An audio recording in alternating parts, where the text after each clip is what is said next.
Welcome. You're listening to My Magical Horse, the podcast, where we are getting curious about animal communication.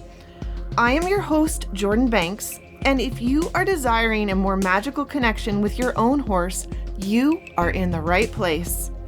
Join us as we rediscover our sense of wonder, experience the joy, and feel the magic that horses can and do bring to our lives each and every day. We are so excited to have you here. Thank you for spending your time with us. Now let's get started. Welcome back to My Magical Horse, the podcast. Today I am super excited to welcome Shayleigh Evans. Shayleigh is a life coach for your pets, and she is absolutely amazing. I've gotten to deep dive with Shayleigh this past year. Actually met her at Elements of Connection. I guess it was actually June of 2023. And prior to that, I got to meet her because my friend Celeste had told me how awesome she was, and I wanted my horse to have a session with her, but Shayleigh said, "Oh, I'm too booked." And I was like, damn it. Okay. So I told my mare Zena that I didn't know anything about her. Her name was Shayleigh. And if she wanted to talk to me, that maybe she should reach out to her. And then just as a joke, kind of, I was thinking, oh, haha, that's funny. And then I texted Shayleigh, I think after the weekend, and I'm like, hey, I told my horse this. If some strange horse, butts into one of your sessions, maybe it's her. And Shayleigh said, "What color is she?" And it turns out it was Zena. And I got to have my very first session with Shayleigh because I don't know, I guess she thought that was kind of fun. So welcome, Shayleigh. I can't wait to talk to you. We have so much to talk about. And I'm so grateful that you're here with me today. Oh, thank you. I'm super excited to be here, and I love seeing you in this space and the direction that you're going with, your entire journey. It's just so cool to see how far you've come since I've met you. And I love that Zena chimed in, especially, knowing you guys now and her outgoing personality and have connected with her a couple times since then. Now I'm like, oh yeah, it makes a lot of sense that she chimed in. It was just really funny. And I really, at the time, was still on that cusp of not really sure if I really fully believed in animal communication. So when that happened, it was like, oh, wow. Okay. That was pretty profound, actually. I usually ask people if you want to start with just like a little summary about what you do, or just a little summary of how you are operating in the world as an animal communicator before I dive into all my other questions. Sure. My passion as of recently is really helping people connect deeper to their animals, mind, body, spirit, closing the gap, the separation that we create between us and our animals. The more that I do this work, the more that I just really feel like one of the biggest issues in the industry is people feeling separate of their horses. And so there's a lot of disassociation between like a horse being in pain and the person wanting a certain thing. If there was that lack of separation, if there was that wholeness, there would just be more awareness and more of an understanding, more reverence for the horse, more reverence for any animal. I always kind of pigeonhole myself into the horse category because the horses are so important to me and they're like a big part of what I do, but all animals are important to me. Nature is important to me.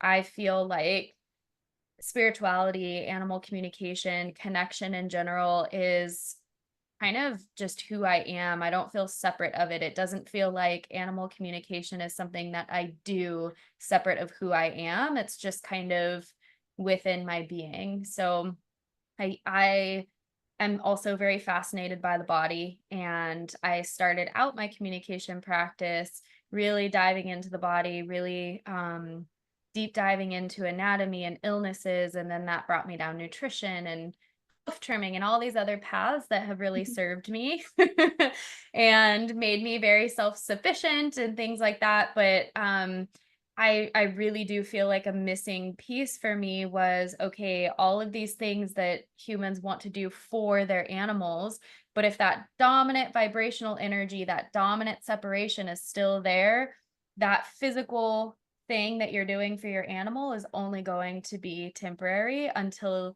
everything falls back into the pattern of what's dominant vibrationally. So that's been my main focus for the past 2 years.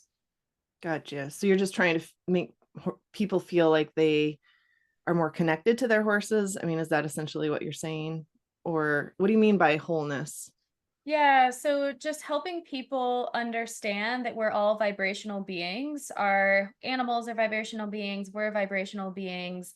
And the thoughts that we think, the energy that's around us, the environment that we create, all of that has its own vibrational frequency. So let's say someone has a chronically ill horse and they're doing all these things and nothing is working. Well, if you don't get to the bottom of like the belief system or that vibrational energy that your horse is constantly stepping into with you, like I've failed him or I'm not good enough or all of these things that are kind of stored in our subconscious minds, those create this energetic frequency within us, within our brains, within our bodies that create, the environment that we're in. And so something that I've started fine tuning my energy to find is, okay, where is this dominant vibration? So someone might come to me and say, hey, my horse is not going forward. And while I will still look at the physical body, I will still look at their environment and everything separate of the human. Then I say, okay, when we put all this together as a cohesive piece and I look at your relationship with your human, where is the disconnect? And it's typically something that the horse is trying to show the human, like, you have fear around, and a lot of times, ironically, it has nothing to do with our horses. As you know, like they're doing, through us journeying so much together. A lot of times it's our horses saying, hey, you've had this vibration dominant in your experience for a while, and I didn't sign up for that. Can you look at that, please? So we can move forward together. Yeah. That's that's sounds like that sums up my past year of working with you and Amber, really. Is deep diving into all of this stuff, which is fascinating. And I think it's very profound. And I want to I'll swing back to this a little later because I do want to talk about some of the specific things that Ugo told us in some of the sessions. But you mentioned the medical stuff, and I wanted to ask you that. Do you feel like being a medical, like the medical intuitive piece, do you feel like that's a special niche for you? Or, I mean, I think I heard you say somewhere in another podcast that, did you go to school for that originally? Or I can't remember what you said, like being a nurse or something like that. Or was it not? I did not. So I did get my EMT license. Oh, I yeah. I I have always been very interested in the physical body, invested in the physical body. I wanted to go to school to become a vet. And then I married someone in the military and then it was kind of like, oh, do I follow my husband or do I stay in pre-vet school? And I decided to like take a little adventure. Um but I have, I did a couple years in animal science. I've taken like body work courses and stuff like that, but I haven't had really any formal training as far as animal communication and like my connection practices. I've learned pretty much all of that through connecting with the horses and honestly meditating. I have meditated so much in the last 10 years. I don't miss a day. Every single day. It's so important to me because if you are going to communicate or try to connect, try to align your frequency to another being, you have to be certain, in my opinion, of what your dominant frequency is. Like, I have to understand what my neutral is so that when I expand my energy, I know exactly what I'm looking at. Like, for instance, I was saying before, everything's a vibrational, our dogs have a vibrational energy. They're sitting right next to me. They sit next to me every session. Like, how do I discern between my own dog's energy, the energy in my room, and this horse that I'm connecting to over the phone and their person? If I was not so dedicated in finding my neutral and meditating to find, that quiet space and maintaining it, it can become cloudy. The energy around you can become cloudy, and that's where you start unintentionally pulling different pieces and perceptions and belief systems. And I think when people are skeptical, I feel like I'm going on a squirrel right now. Sorry, this is just how my Totally brain okay. works. But um, I do feel like when people like are skeptical, or they say they've had a bad experience with an animal communicator. To me, there's not necessarily a bad experience. Like, you're gonna get whatever you're ready for. However, the the dedication of the animal communicator to um, fine tuning their energy, their neutral, and maintaining it for a long period of time, I feel like is essential so that you have a distinct understanding of when it changes and where it's going, if that makes sense. Oh, it makes complete sense, and it is definitely harder than it sounds, isn't it? Yeah. It's definitely harder than it sounds, and it takes a lot of practice. And Yeah. so the body is something. Now I remember your original question, the body. Okay. So the body is something that gives you really good validation, right? Like, so when I first started communicating and I created symbols for certain tendons, for kissing spines, for ulcers, for um colicky symptoms. I created symbols for everything in the body in my mind. I'm a very visual person. And then I could connect to an animal, and the animal could bring that forward. And then the person could go to a veterinarian and be like, hey, can we look at this area, x-ray this area?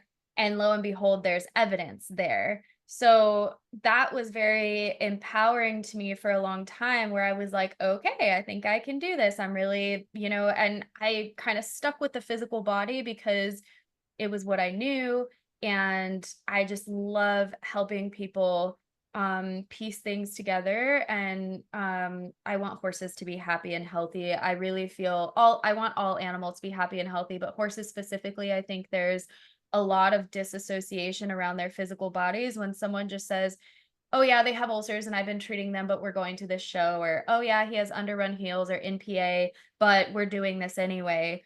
And that disassociation for me is really difficult because people don't realize how uncomfortable and all-consuming ulcers are. People don't understand how, low heels in feet can just like wreak havoc on the entire body. So it has been really important to me for a really long time to say, hey, this little pain that you've been feeling, it's not little. You are feeling these things for a reason. And a lot of times the person is already feeling like something is wrong. They just don't know where to go. So that's where my passion with the body came from. And then I started learning, oh shit, like this physical thing is serving the animal, and it's because it started with an emotion. And that was the most wild piece for me to start uncoding, is I'm like, oh dang, emotions started this. Wow. Yeah. Well, A, I love all your little squirrels, and B, I just love how you keep uncovering, like just keep going deeper and deeper and finding um more meaning behind all the things that are happening.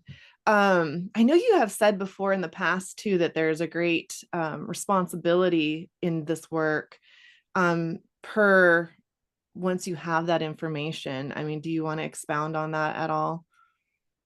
Yeah, so I think keeping the integrity of the conversation is really important to me, and there is a responsibility to these animals because this goes back to finding your neutral and really being able to set all your own stuff aside and be a clear vessel and a clear channel for the animal, and trust what you're getting is for the highest and best of the animal. And you have to be able to deliver the hard stuff too. So it's really easy when an animal is like, oh yes, I love my person and we're enjoying things together, all of that is so easy. But there's those difficult conversations too. One of the most difficult ones for people to really hear as well is like, I'm too uncomfortable to be ridden. When horses say that, it can become very uncomfortable on the other end of the line, because sometimes the person didn't even recognize the discomfort and they're just, calling for a check-in, or sometimes they know something is going wrong and they really don't want to hear that. But for me as an animal communicator,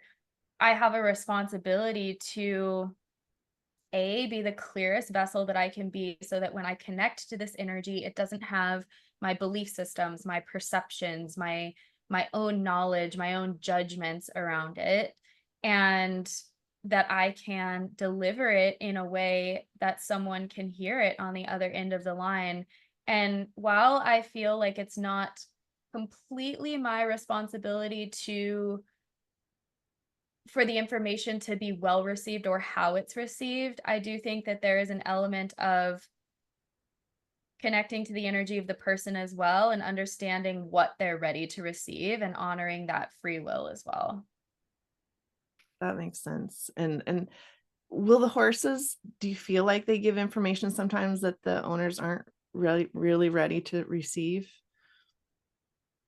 I don't think the horses do necessarily. However, I have learned with my own energy, and I've just done so many sessions with other healers or psychics or it's like, in my numerology, my astrology, whatever, I'm just like very psychic, and so when I connect to the energy of the person, it's like I can see a lot, and I've had to really practice, like, is this going to be for the person's highest and best good?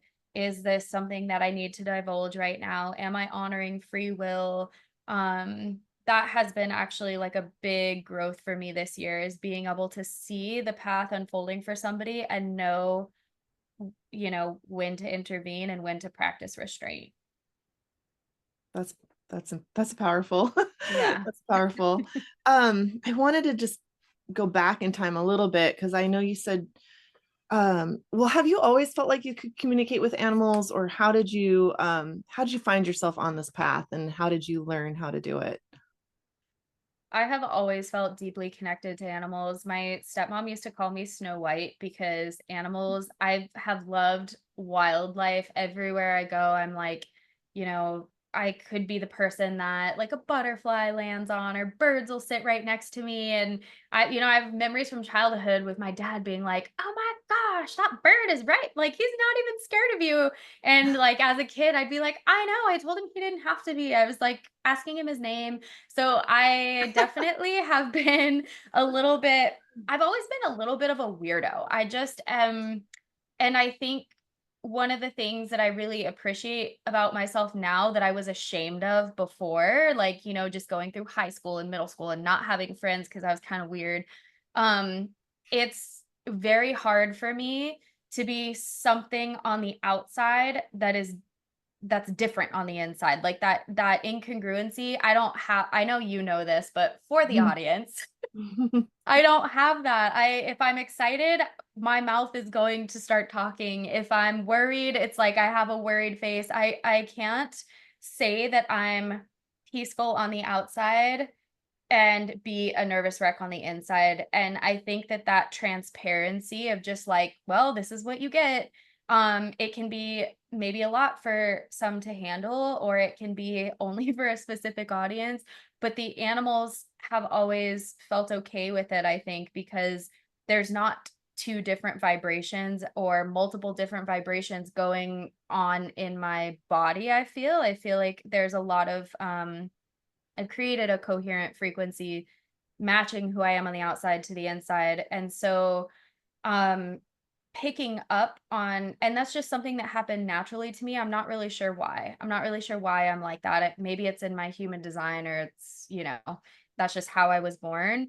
Um, and then as far as starting animal communication, it just happened easily for me, honestly. And I also knew that the moment I started it and had a realization of how easy it could be if you were open and congruent.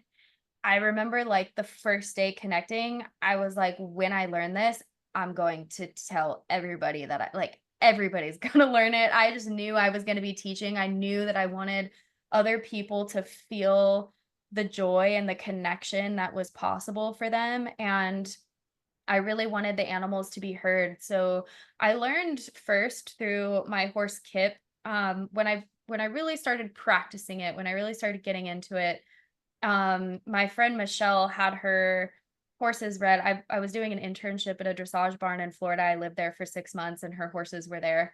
And she was like, "Oh yeah, Rue's talking to an animal communicator." And I was like, "What? Like there's someone that gets paid for that? That's awesome." And she started telling me like, "Oh yeah, this is, I like to do my monthly check-ins with him." And I was like, "What? That's so cool." So I was always very open to it, just because I felt that innate. I feel like animals can. I know they can talk.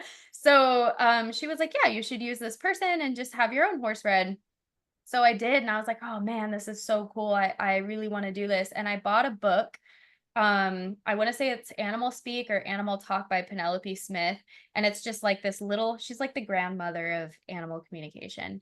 Um, I actually saw an interview with her one time. It's like a very old video. Like, I want to say it's probably like 20 years old now on YouTube. I don't know how I came across it, but she was sitting next to this depressed, um, like panther in a cage and connecting to him. Have you ever seen that? I think I saw that recently, actually. Yeah. Yeah.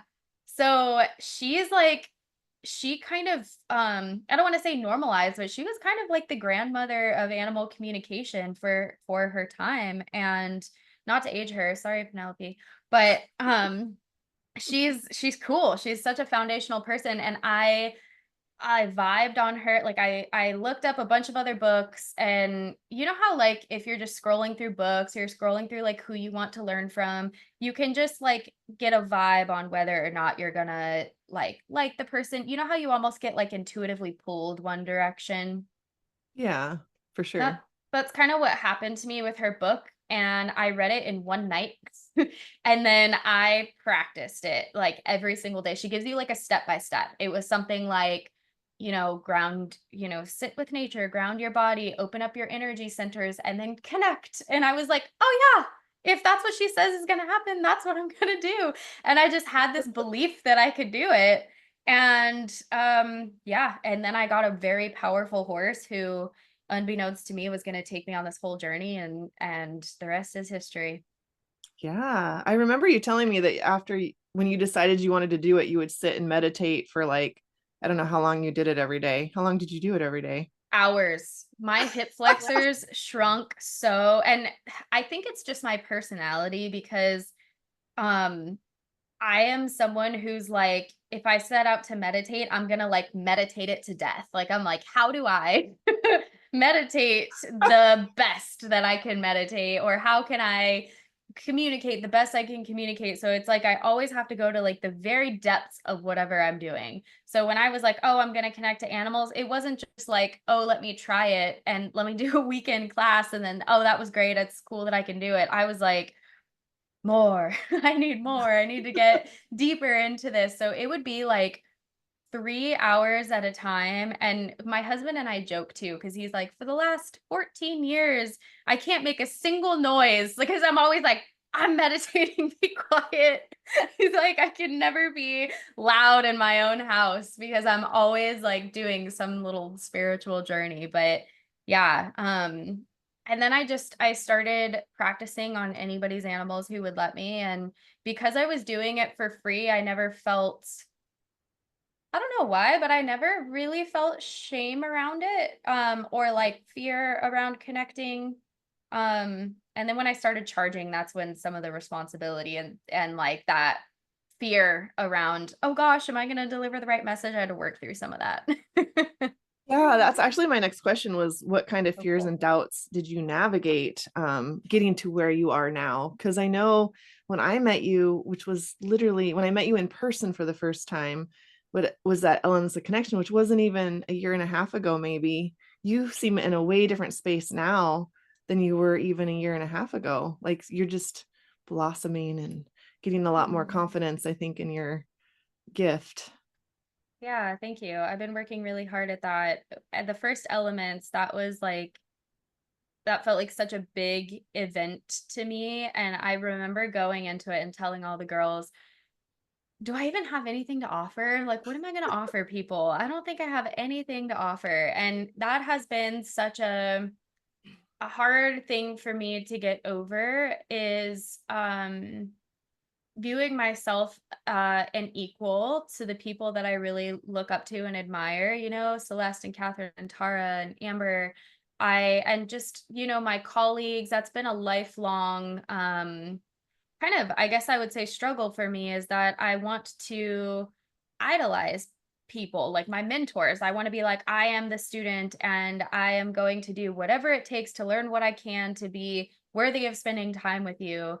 And I started having to really dive into that if I wanted to really step into my gifts and share it more and be more confident and be able to speak for the collective. It's really the horse collective that has pushed me to this point, I think, because they were like, you're going to speak for a collective of animals and you're going to start putting that out there, you have got to get rid of this wobble in your vibration. Like, we can't have you coming out here being all unworthy. So I started working towards that, and really, and I think too, having Amber and I doing our membership, doing our podcast has helped me so much, because um I realize how how supportive our little community is, and also how people will be like, "Oh my gosh," like the first time someone was like, "Oh my gosh, Shayleigh, I'm fangirling. Like I think you even did that to me." And I was like, "Oh, like don't do that to me. That's so weird." But I do that to people as well. And that has been such a big help for me to be like, we're all equal. We're all connected. We all have the same nervous systems. We just know different things. And that has been, I guess an insecurity, I would call it, that I've had to work through, is just like knowing that what I bring to the table has value and it can be equal to something else, or it can be alongside another presenter. That has been a big thing for me. And then I guess in my business, aside from collaboration, it has been um I think my biggest thing is really wanting to honor the animal, and making sure that my slate is blank, my energy is blank. Like, I don't ever want my own projections to come across in a session. And I think I'm doing okay at that, because I actually had someone at Art of Equine Alchemy say, "You're the only animal communicator I've talked to so far where I can't feel your personality come through." Like, it's like she gave me like such a compliment, because she was like, "I can't ever feel any of your own stories or projections or ideals." And she actually practices communication too. And she's like, "I try so hard not to let my own energy come through, and it just ends up coming out as my style." And that was like a big fear of mine starting out, where I really wanted the animal to be heard for who they are and not have any of my stuff. And that was really difficult. Another thing that's still difficult for me is someone can send me a picture of a horse or a dog or whatever, but mostly horses. And I will see that the feet are like so bad, or you'll just see um their body condition. So because I wanted to learn about the body, I learned a lot about the body, and now you can't unsee what you learned. And then I'll look at a picture and I'll be like, "Oh my gosh, like there's a lot going on in this body." And the horse will choose to talk about like one, I'll bring them to the areas that I notice, and they'll be like, "Nope, that's not for today." Not always. Sometimes they'll bring me right to that. But sometimes like they will say like, "Oh, my person's not ready for that. Like, we're not talking about that." And even though I can see there's chronic pain, it's like I have to honor their free will. I have to honor their voice. And that has been that's been a journey to just to be okay with that, because your human mind wants to be like, "Oh man, but if your person only knew about this." And I have to tell myself like, you have to keep your voice pure. You have to keep the integrity of the conversation. No, that's so true. I always, when I was in my, I'm learning how to do this still. I still don't feel like I'm an animal communicator, but just in my dabbling in it, that was like the same thing. I would see a picture and I would feel like I could read things from the picture. And I'm like, well, how do I know I'm not just seeing something because I see it in the picture versus I'm actually getting an intuitive message? Now, I have not meditated nearly as much as you, so I know I'm nowhere in that realm. But actually, that brings me to another question I had, which was that a lot of people do use pictures to connect with their horses. I mean, in a communication session, and it seems like, at least in my experience with you, you have horses coming through, like when we were Elements of Connection, and you would just be next to somebody and then start talking about their horse. And I think that's fascinating because how do you do that? I mean, I mean, like you're not looking at a photo necessarily trying to connect with a horse. Anyway, explain that. It's just incredible. And I think that's something I think that's really unique to you, at least through what I've experienced so far. And it's so powerful and it's such a cool thing that you can do. So you want to talk about it? How did you get to that point? Yes. First, slight squirrel. Um, I feel like you're getting closer to where you want to be. So I just want to amend that last piece too. Oh, It's not that you're not, a communicator. You are working diligently to become the communicator that you want to be. okay. Okay.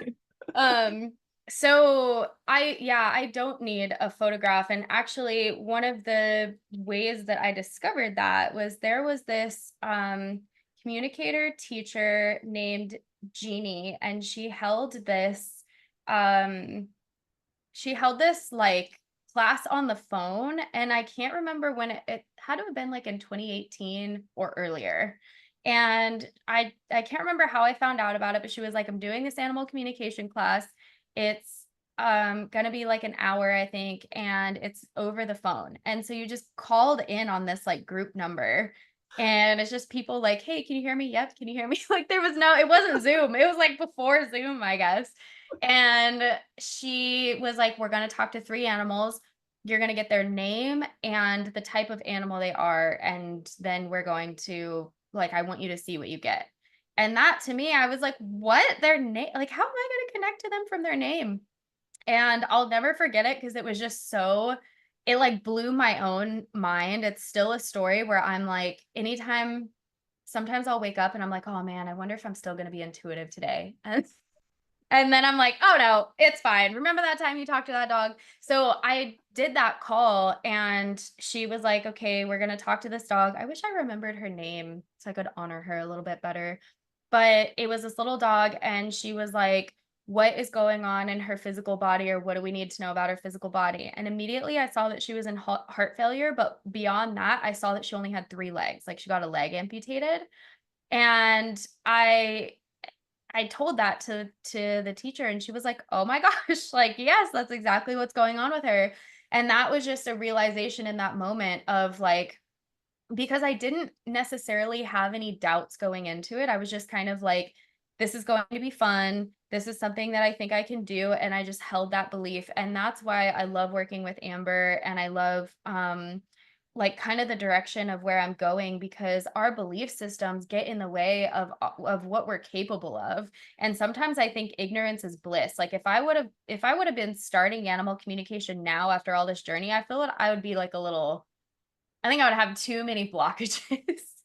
I'm like grateful that I started back then because I just didn't know any better and I was just kind of like, yeah, let me try it. So that kind of helped me realize that I didn't need a photo. And beyond that, I can walk into a room. I think I'm very sensitive to energy and it's just something that is like innately within me because I can walk into a room and feel like a certain energy in some space. Or one time when I was first meeting my friend Donna, I went over to her house. Like we had met over like a bad load of hay. She was like, oh, I use an animal communicator, and I was like, that's so fun, I'm an animal communicator. And we were like, we should meet. And I came to her house and I talked to all 7 of her horses in one day. And it was so much for me. And I had not done, like, it was my first in-person reading ever where I was like standing next to a horse and communicating with them. And I was like, I don't even know if I can do it, but did your Mustang come in a red stock trailer? And she was like, holy shit, yes, he did. And I was like, oh, thank God I'm intuitive, even standing next to them. Okay. And I think like my fear of like, am I going? I think because I'm so grateful for this and it's so inspiring to me every day and I want to inspire others. One of the fears that I still work through is like, did I take it for granted? Like, did I take, am I go, it's like, it's not a fear of loss, but it's like, I really don't want to take it for granted. So I'm always like, oh, is my intuition still there? But anyway, I she was introducing me to her cats, and I was like, oh yeah, and that cute little calico over there. I kid you not, Jordan, it was a real cat. It was a calico. It had a little black heart nose. I could see its hair. It was in the tree line. There was nothing about it. It's not like I saw an aura or anything. And she was like, nope, just these two cats. And I was like, are you sure that you don't have a calico right there? And like she was like, well, I did have a calico that passed away last year. And I was like, she has a black patch here. She has an orange. I could literally see her plain as day. And she looked like as clear as your cat sitting next to you. And Donna was like, "Oh no, she's not here anymore." And that was wild to me. That like kind of made me realize that the energy that's around me, like when I feel safe enough to open it up, is very powerful. And yeah, I definitely saw a cat ghost once. Wow. I don't know if I've Wow. ever told that story. That's really, really cool, though. I mean, that you are that connected. And I also think it's funny that you wake up every day wondering if you've lost it. Yeah, probably not every day, but a lot of times where I'm like, "Oh, you know what? I actually started taking off Mondays." This is how weird I am. This is why I had no friends growing up because I just like get in my head about things. And I now I don't work on Mondays because I would get up every Monday after the weekend of not connecting to animals. And every Monday I'd have such bad anxiety before my first appointment for like 10 years in a row. I'm like, why do I still work on Mondays? Because every Monday I'd be like, it's gone. I'm not intuitive anymore. I like my first session's going to be terrible. So now I take Mondays quote off, but I meditate and I connect with like wildlife, or I connect with my own horses. And it's actually been a really good balance for me to like connect for the sake of connecting and not for someone else, you know? So it's been kind of a blessing in disguise. But yeah, it's kind of funny. I've had to, with this type of work, I've found that you really have to honor how you feel, because as soon as you start to ignore how you feel, that snowballs into something, and it can, create a belief system. And as you know, trying to connect, if you feel tired, if you feel sick, if you're nervous, if you're whatever, it clouds the communication, and it can really, and if you're supposed to be scheduled for 3 appointments and you're like all nervous or whatever, it's just not conducive to the type of work. That's I think one of the hardest things about this type of work, this type of service, is you kind of have to be feeling your best physically in order to go into it. Yeah, that totally makes sense. I mean, even as a quote unquote horse trainer, I don't like to call myself a horse trainer, but I feel that pressure. Like, I don't like thinking, oh, I only have X amount of time and I need to just be able to go with the flow of whatever happens and not feel like, oh, I gotta wrap it up. Like, that's frustrating for me with what I do too. I don't know how it feels for what you do, but kind of Yeah. the same. I go Uh, over my sessions all the time. I'm like, yeah. "Oh, well, I'm pushing." And it's funny because there's like a little buffer in between all of my sessions. It started as 5 minutes, and I was like, no, I need 10 minutes. Now it's 15 minutes. And it's like, because I know that I'm going to go over 5 minutes. And at first I was like, oh, this is a boundary thing, like I should have strong boundaries around my time, and my time is valuable and whatever. But the broader part of me is like, this is so fun, and the animals are valuable too, and my clients are valuable too. And it's I think I feel the same way that you do about like wanting to go over for the horse. It's like it feels good to continue on something that, if you're helping a horse, if you're helping an animal and you recognize they don't have a concept of time. For me, it's just difficult to be like, "Oh, I gotta cut it off," because, like, the animal's like, "Oh, we just had a steady flow, and now all of a sudden here I'm opening up to you, and now all of a sudden you're cutting this off." So I can really relate to that. Yeah, me too. I mean, ugh, that's one thing I'm trying to navigate that still. Um, I guess I have a couple other questions. Per the animal communication and then like the deeper soul wisdom, the like every my sessions with you, I mean, we've done quite a few now with my horses, and there's that kind of day-to-day 3D stuff. And then there's the stuff that's so profound that's really like helping me shape my life and my future and helping me improve as a person. When did that piece come in for you? I mean, has it always been part of your communication with them, or has that evolved as you've evolved yourself, or how did that look? That piece has definitely evolved, especially since I met Amber, and she has kind of really pushed me in the direction of exploring my intuition, because I like my comfy bubble of animal communication, and the body, like I said before, the body is something that can bring you validation and you're like, "Oh, good, I still know what I'm doing." With the deeper wisdom stuff, there's a lot of vulnerability that comes into that. There's more responsibility, like that's kind of when I was saying, so if I'm connecting to your horse and your horse is presenting an energy about you and he's like, "Hey, we really need to look at this." Before I even say something, I have to see the two of you in the future and whether or not it's going to be for your highest and best good to dive down this path. And then there's just so many other things that I feel like unfold around a session like that, that I had to learn. It didn't come later because I had to, one, not need the physical evidence of it, which I didn't realize was something I needed, but then when I started stepping into the more the deeper soul wisdom, I realized like, oh man, I'm using the body as a crutch. Like this is really hard to tell someone, or even when I connect to non-physical loved ones and I'm like, "Oh, you have like a blonde woman with blue eyes behind you and she feels like a mother energy." I have always seen that. I've never, until the last maybe 2 years, talked about it because it's like a vulnerable thing to say, and then, your human mind wants to be like, "Oh, well, don't lose all your credibility, like, the horse is really counting on you to get these messages through, and if you say the wrong thing, like, the person's gonna be like, 'What? I don't'" So, I think a lot of it is, like, rolling with the punches of, like, okay, if I do misinterpret things or whatever, but the deeper soul wisdom has come recently because I'm also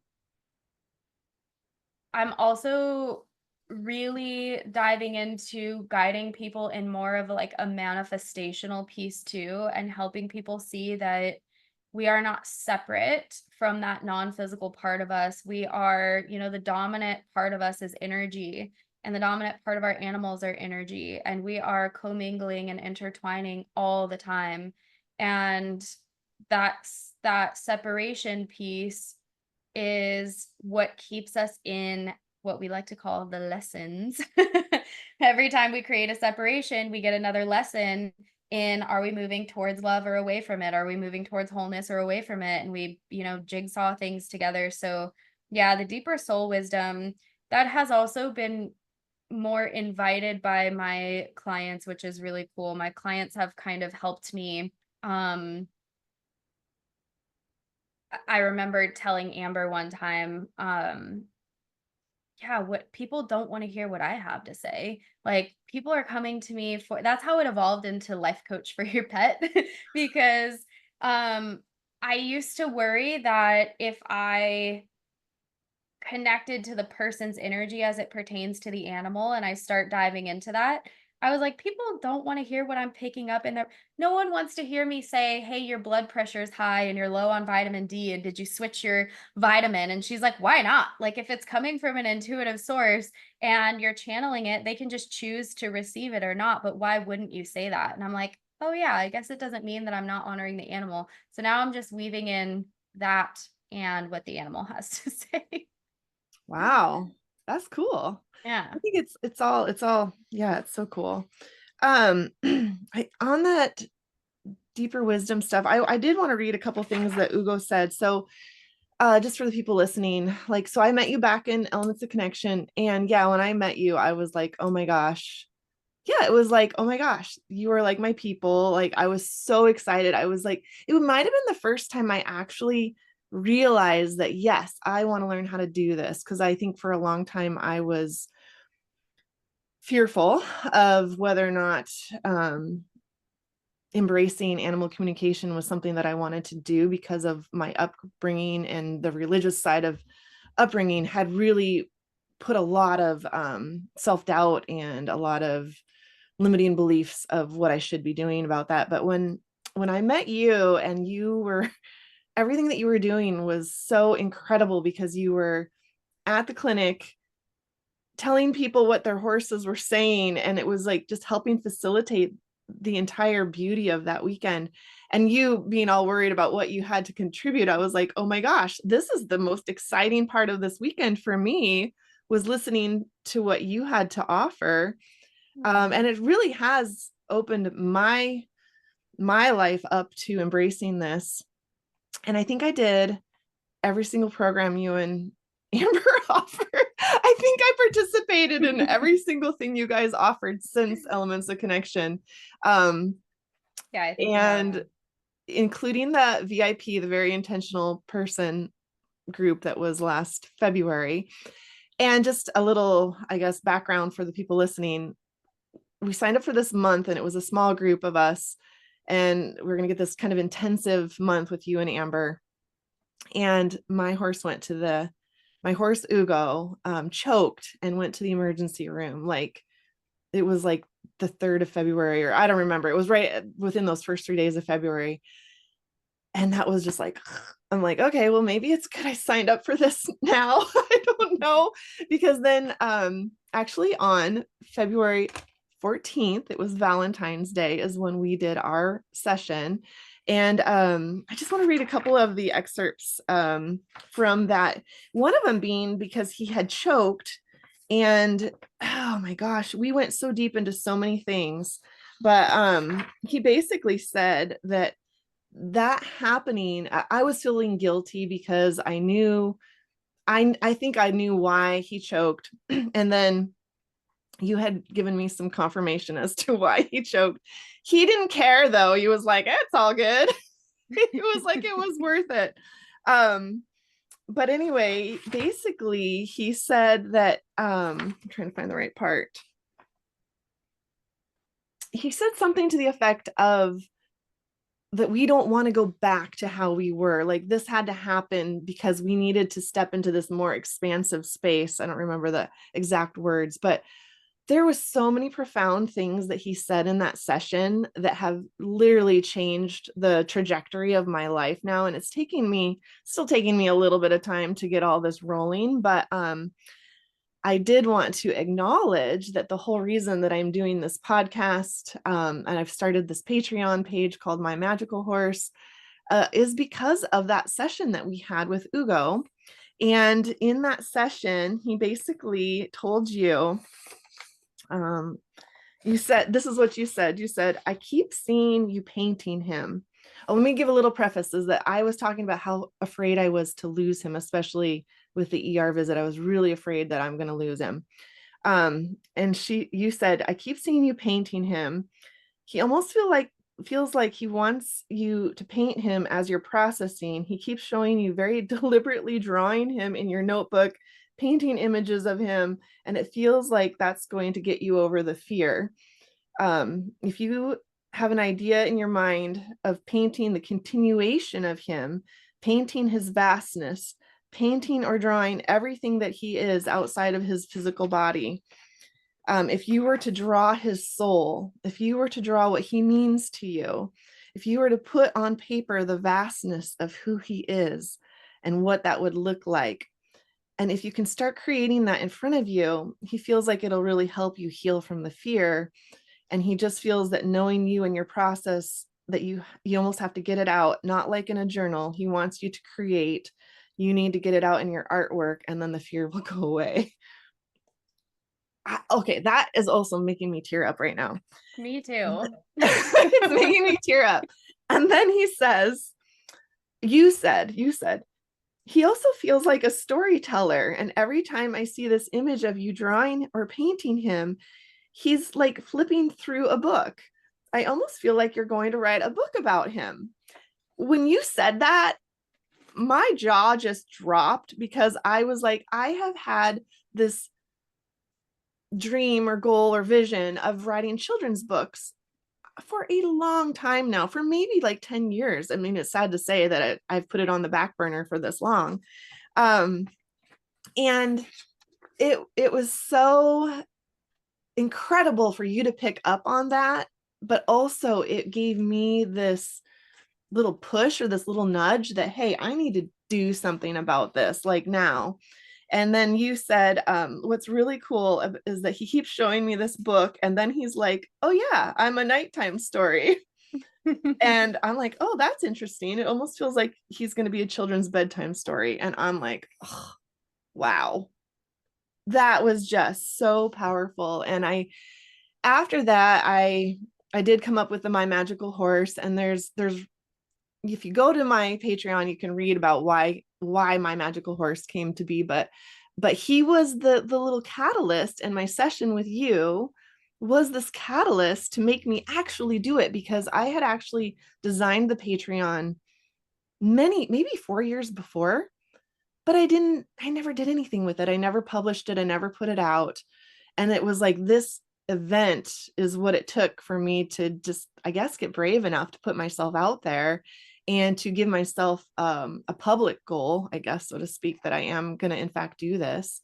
And then later the idea for the podcast came to be as well. But anyway, I just wanted to say thank you for that, because you talk to so many people and their animals, and I know you can't remember what everybody says, but man, what a powerful role that you are facilitating between horses and their humans, that you probably don't even realize the full effect of what you're doing for people. So thank you, thank you, thank you. Aw, thank you. Well, that was like beautiful hearing it back. I feel like when I deliver messages, I'm in such a channeled state that I can't, it's not that I'm not processing what they're saying, but it's like moving through me and I'm not cognitively aware. I think that's why I don't remember it, is because it's a flow. It's like a Yeah. channeling and a flow, and it's like words that matter to you, it's these very specific things that matter to you, and he's like truly connecting to you through me.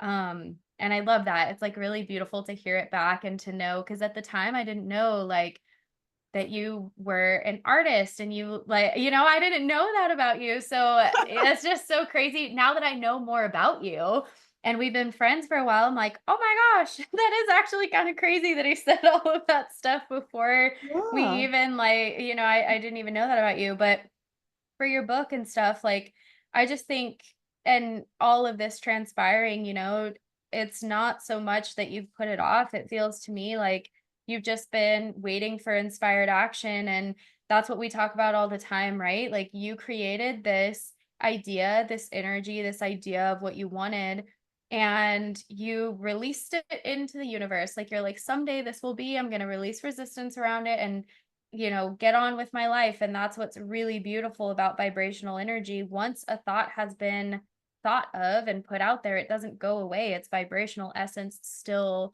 exists. And so now you're in this space where you're learning about animal communication. You can give Ugo a voice in his book. You understand Mhm. more about connection, and you just have this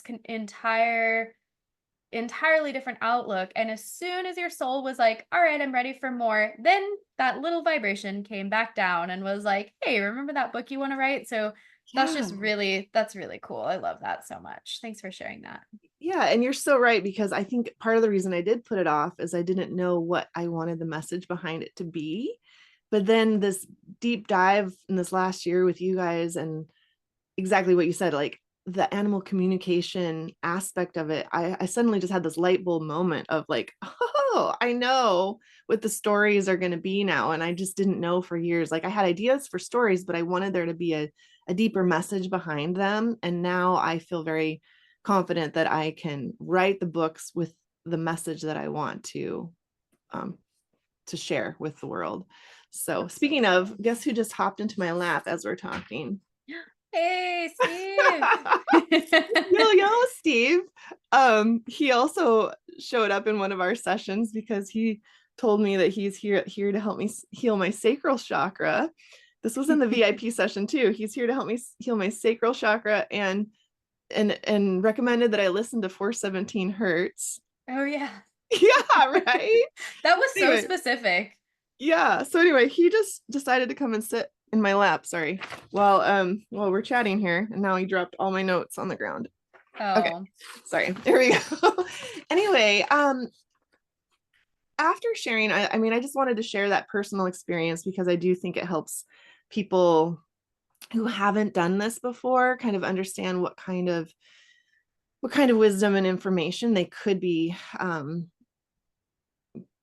I don't know what to call it. It feels like a gift, really, that they could be experiencing if they open themselves up to animal communication.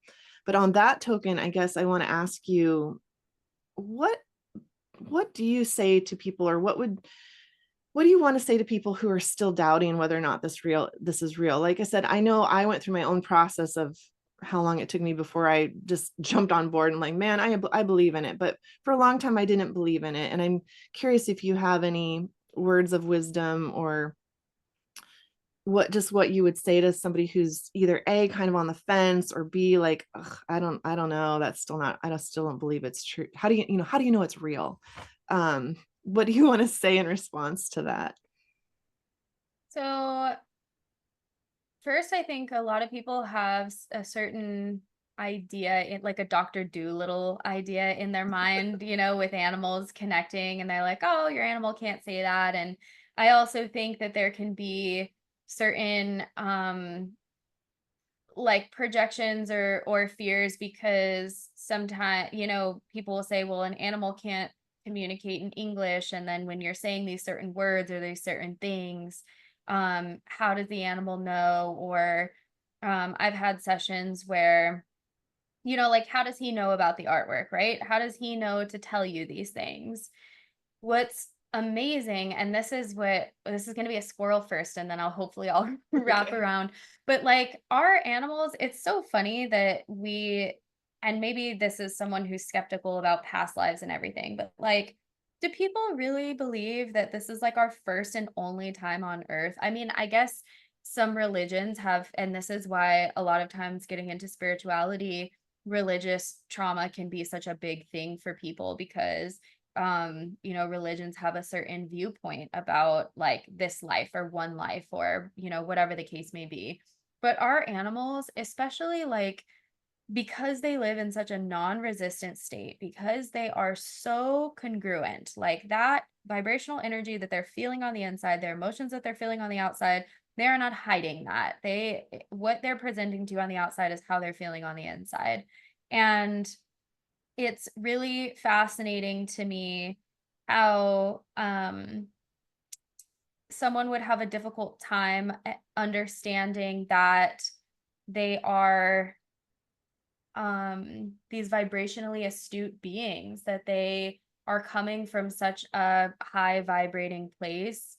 um, a lot of times, my skeptical people, which I don't have anymore, I will say, because I have like a whole process that people have to go through. Now it's like, I don't want to have to prove myself. This is where it comes back to vibrational alignment. So when I felt like I had something to prove and I wasn't sure what my worth was as an animal communicator, I received a lot of skeptics, because my vibration was, I have something to prove. And the universe was like, we'll give you people who want you to prove yourself. And as soon as I started working through some of that, and I was like, I don't want to have to prove myself. I want people who are aligned, ready to hear what their horses have to say. Maybe a little like, there's a difference between being skeptical and closed-minded, in my opinion. I think that everyone should always use their own discernment. And I say it almost every day in my sessions, where I will say, here's the information, take this with a grain of salt, because it depends on where your horse is in their trim cycle. It depends on the food. It depends on the environment, where they stressed last night. Like, you really have to not necessarily be skeptical, but like use your own discernment. Like, your horse more than anything. Don't just take my word at face value.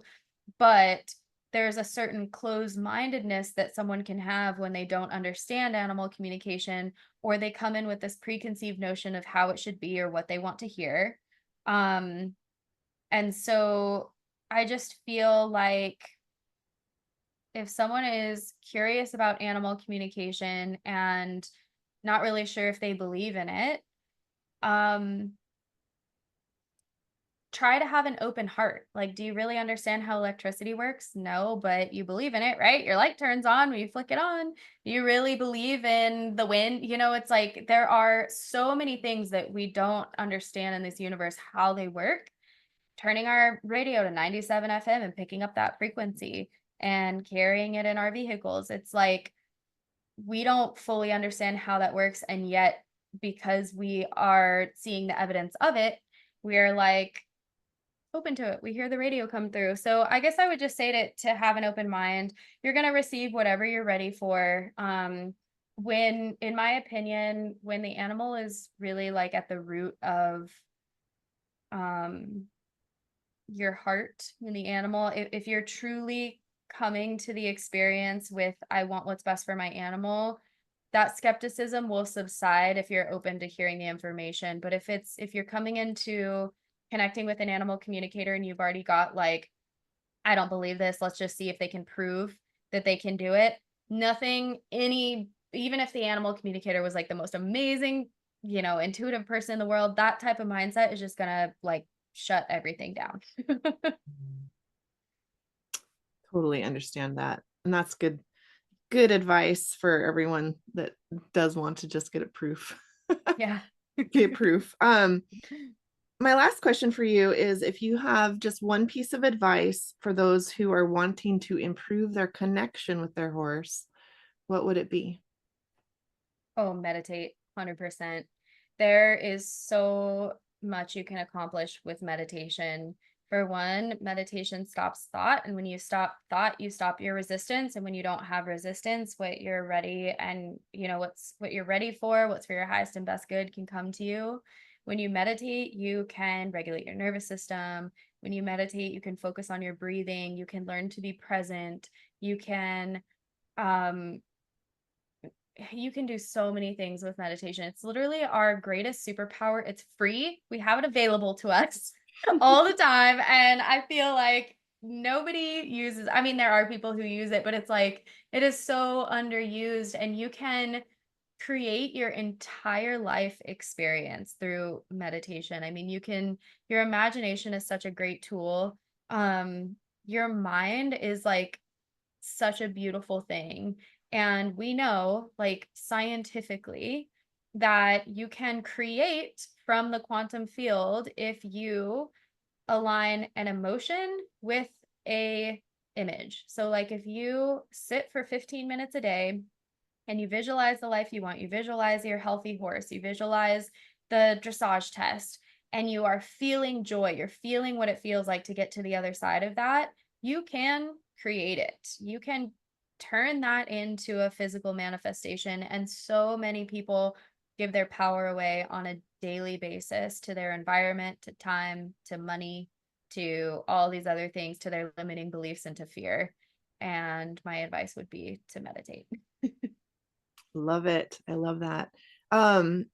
Yeah, speaking of the meditations, doing all the things with you and Amber, I've just loved those meditations. You two make a really great team, by the way. Oh, thank you. Thanks. Go ahead and tell everybody where they can find you, find more information about what offerings you have, and I'll also add that all in the show notes at the end. Okay. Can I add, do we have time to add in like one little Oh yeah, piece? yeah, Okay, just because sure. your horses are telling me that as soon as you told Ugo's story, I was like, oh no, I'm gonna feel his energy and he's gonna come forward with Oh this thing. gosh. And it was when you started talking about the choke and he immediately felt like a little bit of guilt that's still there around that, like a little bit of like, so his energy came forward and he is wanting me to tell this story um about this horse that I know. It's actually the horse that I picked up today that I was telling you, oh, I had to haul this horse to the vet. Um, so I just want to tell this story briefly because a lot of times in our experience, when we are looking from the outside in, we create projections and judgments about an experience. And a lot of times it's through fear and it's through us trying to create our future through the familiar past. We're trying to control all of these variables. So there's this horse that I connected to and he was working with this trimmer. And the trimmer is actually like a very well-known trimmer in the area. He does a great job. He balances the feet. For whatever reason, all of a sudden this horse's feet just started falling apart. He got laminitis. He was extremely lame. He foundered.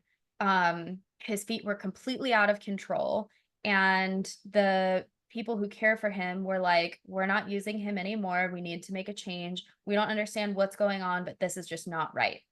And so someone could look at that and be like, this horse has laminitis. He needs to go to this ferry. There's all these projections, all these judgments that can be placed on this horse, right?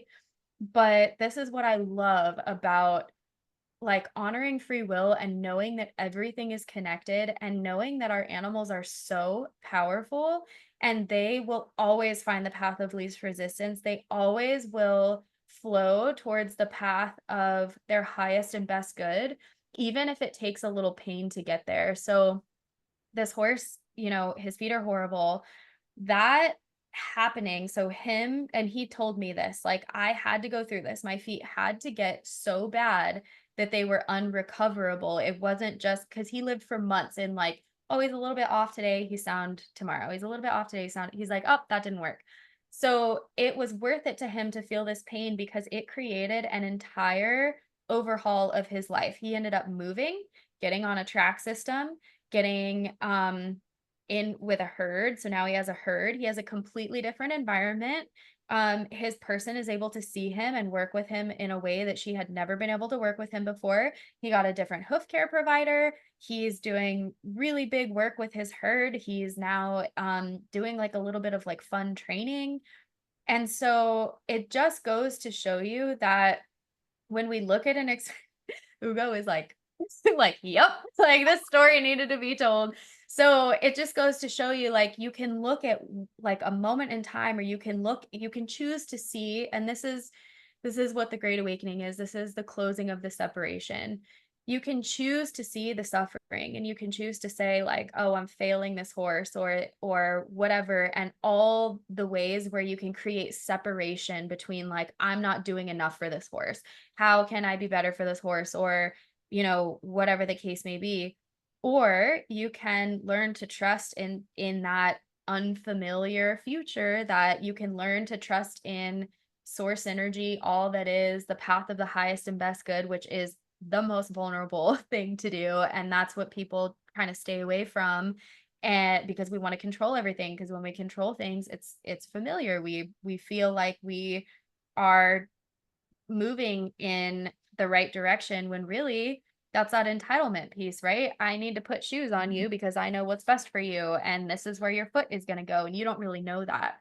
When you're open to possibilities, when you're open to maybe this is something that the horse is choosing to experience or needed to experience in order to have this complete change in experience. Like if you start to look at life that way, it makes it very hard to judge experiences. And even with Ugo, like dedicating your time to him afterwards and seeing him in a different way, and now all of this beautiful stuff has transpired on the backside of that. And had you have like tried to control every little scenario, you would have created more of the same for yourself. But it's cool because I see the similarities in those two stories where it's like, yeah, this had to happen because you were afraid of that expansion, and like my vibration is stronger than yours right now, so I'm going to create the expansion. Yeah. No, I'm glad you added that in because actually, yeah, I meant to ask you if you had any specific stories you wanted to share, and I kind of forgot. So I'm glad Oh, Ugo that's okay. reminded me that I had to ask for an actual story to be sure. They always know what's best. Yeah, But yeah. anyways, yeah, this Awesome. has been amazing. It's been so fun. I have a website, guided-voice.com, and I'm on Facebook and Instagram as Guided Voice. Okay. And then, yeah, actually, after that, I was going to ask, is there anything else you wanted to add? Or do you feel like this is pretty complete? I feel pretty complete. I guess I would just tell anybody that is on their communication journey or looking to get into communication, really getting clear with your intention on why it feels important to you. what is your reasoning behind wanting to connect deeper with your animal? Does it feel like something that is important to you? Do you think it's for them? Is it for both of you? And especially if you're wanting to get on that journey or wanting to connect with an animal communicator, or or see if you can access your gifts because you have an animal that's in a lot of pain. Just feeling into being open-minded to that pain possibly starting with an emotion, and emotions start as vibrations. So starting to notice some patterns in your experience with your animals, and what might be predominantly coming up for you or for your animal emotions wise, because that in itself, I mean, are behaviors that are attached to emotions. That's like the most basis form of communication, right? We're all doing that. We're all recognizing their facial expressions, their body language. So animal communication is just a step beyond that. Okay, what's the voice behind the emotion? Here's the emotion you're presenting to me. Can I get quiet enough to hear where that dominant vibration is coming from? Yes, I see that you're spooky. I see that you're scared, but why? Where is that coming from? So you can do a little deep dive on your own. You might find a lot of goodies in there. I love that. We could probably talk for another hour. So we'll I have know. to, well, maybe we should do another one at a later date. But I really appreciate your time and all that you had to share. Absolutely loved this conversation with Shayleigh. Thanks for listening. Be sure to check out our show notes to learn more about all of Shayleigh's incredible offers at Guided Voice. And be sure to check out her podcast, Tea Time with Shayleigh and Amber, and their Tea House membership. To learn more about My Magical Horse, go to www.patreon.com/mymagicalhorse. Until next time, namaste, friends.